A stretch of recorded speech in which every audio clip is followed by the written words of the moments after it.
गुरुचं ऋण कधी फेटत नाही, आईचं आणि गुरुचं ऋण कधी फेटत नाही महाराज.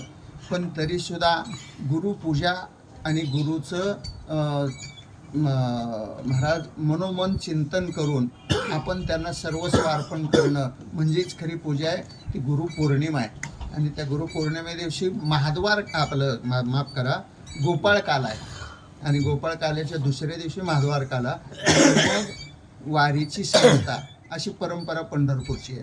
म्हणजे महाद्वार काला गोपाळ काल्याच्या नंतर होतो आणि मग महाद्वार काला झाला की वारी आषाढी वारीची सांगता झाली असं म्हणतात.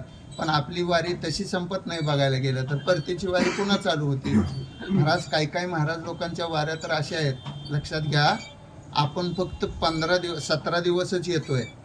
काही लोक ज्ञानोबारायांच्या आषाढीचं आमंत्रण द्यायला ज्ञानोबारायाला जातात, 1 महिनाभर चालत, पुन्हा ज्ञानोबारायाबरोबर येतात, पुन्हा ज्ञानोबारायाला सोडायला जातात आणि पुन्हा परत चालत येतात. अशी 2.5 महिन्याची 1.5 महिन्याची वारी काही जणांची. महाराज आपलं त्या मानानं बरं आहे, परतीला तर कोणच नसतंय. आमचं काय संबंध, आम्हाला काय जायचं आहे. पण एवढ्यात एकाला तरी वाटतंय का बघा येताना काय ऐश्वर्य आहे. 40 लाख 24 लाख लोक सांगितली आणि जाताना महाराज 24,000 सुद्धा नसतात. 2,000 लोक जास्तीत जास्त झाले ज्ञानोबारायाबरोबर. खरी निष्ठावान ती आहेत जे आरत परत वारी करतायत.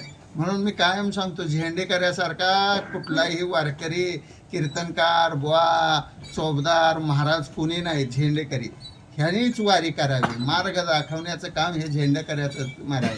म्हणून काही झेंडेकरी महाराज आरत परत वारी करतात, बसत नाहीत. ह्या नियम आहे.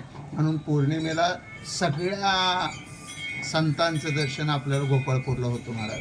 म्हणून गोपाळपुरी महाराज नाथराय येतात, ज्ञानोबाराय आहेत, तुकाराम महाराज आहेत, निळोबाराय आहेत, नामदेवराय आहेत. सगळे संत त्या दिवशी गोपाळपूरला कालायला येतात महाराज.